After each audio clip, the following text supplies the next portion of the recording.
Hello friends, welcome to Sail Happy Home. Happy to be here with you today again. I just put out a quick video about if I go missing, please listen to it and connect the dots. Because when strange people and events start showing up, you kind of wonder what's going on. But that's not what I want to talk to you about today. What I want to talk to you about today is the Artemis 2 mission.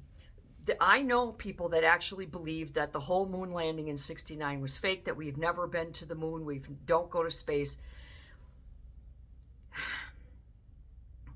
Even though I believe that you are 1,000 million trillion % wrong, you can't change the way people think, right? So the thing about Artemis is that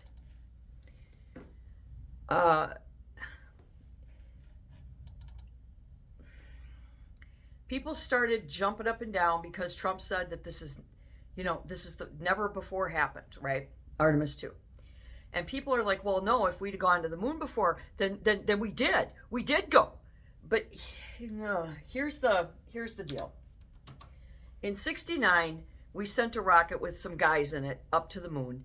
They landed their ass on the moon. They planted the flag. They put the footsteps there. They collected some dust and some rocks, and then they went back home. Before they went back home, they had a radio wave communication between themselves and NASA. Because by the time we got to space in 1969, there were satellites up there. And radio waves are, I think, the oldest, probably the most reliable, up to '69, that we had for, cross-continent communication. And then we put satellites into space and we were able to ping radio waves off of that. So then they directed those radio waves. They had a dish here that would look for and pull in radio waves and those up in space. In '69, we landed men on the moon and they were there very briefly. Then they got back in their rockets and they came on home.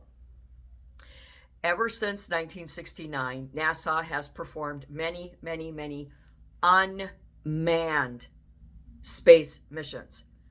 The International Space Station is up there. It was built. It is occupied periodically by astronauts and scientists from every nation in the world who has a stake in the International Space Station.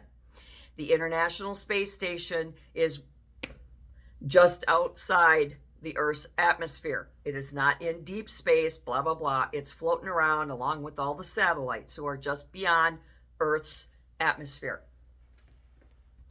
When Bezos sent those celebrity dipshits into space, they went up, breached Earth's atmosphere, and then came right back down. When Elon sends up his rockets, they do the same thing. They breach the atmosphere and they come back down, okay?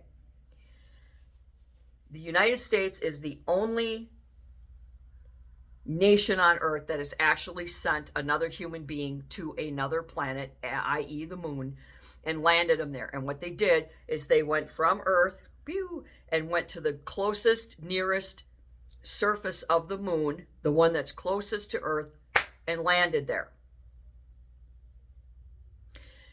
And since then, in the last 50 years, what we have done is we have sent many unmanned robots, spaceships, whatever, to explore Mars and to explore the moon. And they can go further, but they're unmanned.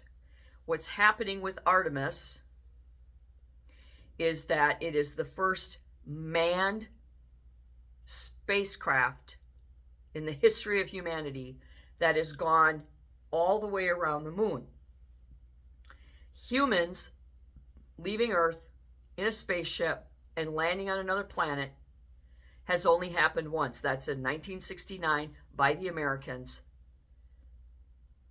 The first Apollo mission.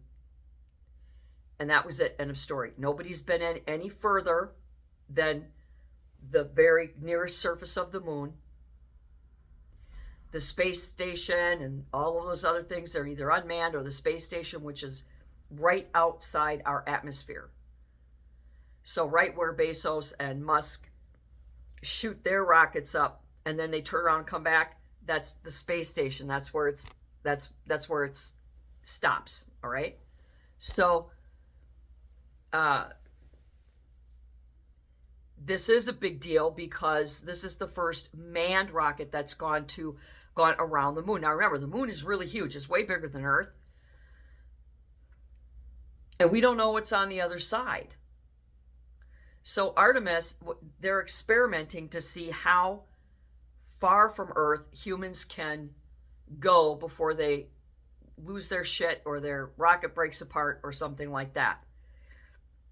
So these brave astronauts, and they're scientists, they're going around the moon. They're not stopping on the moon. We have to first be sure that we can live that long in space as in a moving rocket without complications or harm, and that we can actually make it around to the backside of the moon. Then from there, they'll figure out maybe landing, maybe robots on the moon, the rovers, or a human or something. So this is firsts for Artemis 2. The reason people think it's fake is because somebody happened upon the training studio from the 60s. They have to train. They have to prepare. Like soldiers, they have to prepare for what they're going to be encountering. They have to train. It's called muscle memory. Working in courthouses, they do shooter training, fire drills, tornado drills in schools, where you have to go through these trainings so your muscle memory strengthens and your brain knows what to do in case of those crises occurring. It's the same thing. So they recreate, just like they create the fire drill, the tornado drill, the shooter drill in courthouses and public spaces and schools. They have to recreate what they believe would be going on with the moon without gravity, without air, without all this stuff. So they knew how they should move and shift and work, what they can and can't do, how long can they stay in those suits. And that was a training ground that they happened upon, not a fake movie studio. As far as making the phone call, they didn't make a phone call from outer space in 69. They had a ham radio type setup where the radio waves from the moon came to the dish in NASA to their phones, to their radios. Some radios, ham radios, have telephone receivers. Because I've heard people online, well, I can't go from my living room to my bathroom without my cell phone dying. Well, you fucking idiots. Cell phones didn't exist then, okay? Cell phones and cell phone magic is new and notoriously unreliable, as we all know. But radio waves have been around for over a century. The first radio was a crystal radio set where they discovered that crystals, the actual rocks, crystals, absorbed energy and reverberated that energy back, that it bounced. And that's how people understood radio waves. And that's the old-fashioned technology that they used. We have satellites that have been up in space since the 50s, and satellite phones are the most reliable there are. That's why when people hike Everest or, do stupid things like go the deepest they can into the jungles and stuff, they take satellite phones. They don't rely on their cell phones. They take satellite phones, okay? Sat phones or whatever you want to call them. So the logic to the explanations, there is logic to the explanations. They do make sense. And this is a first for humans. No human has been all the way around the moon. This gigantic, humongous planet.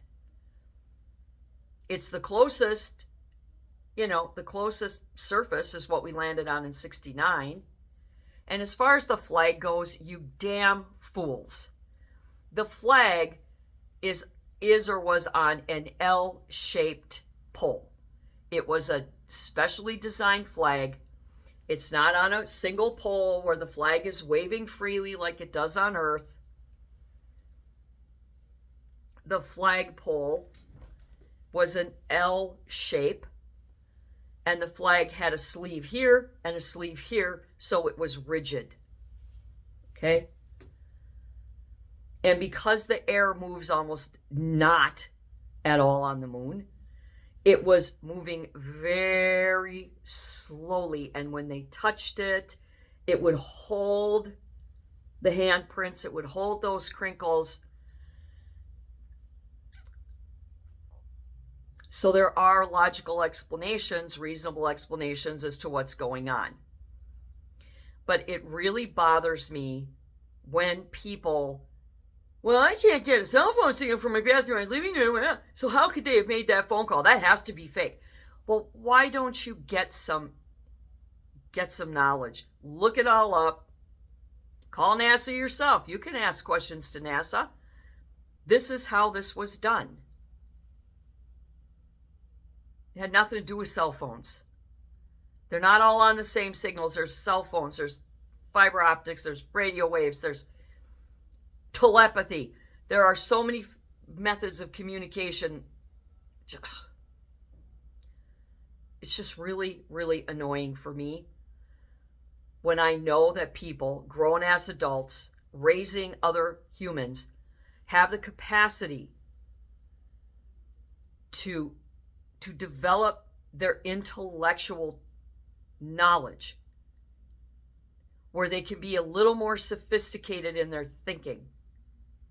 Now, I love a conspiracy theory. I do. I believe in aliens and chupacabras and Bigfoot. I talk to dead people. But I also debunk and use logic and science. And that's why in my previous video, when I said that I heard a voice go, "Hello there," in the middle of the friggin' night while I'm sound asleep, logic dictates that it came from someone hacking into my camera. And that's not denying. That's, I know what a dead ghost voice sounds like as opposed to a normal human being.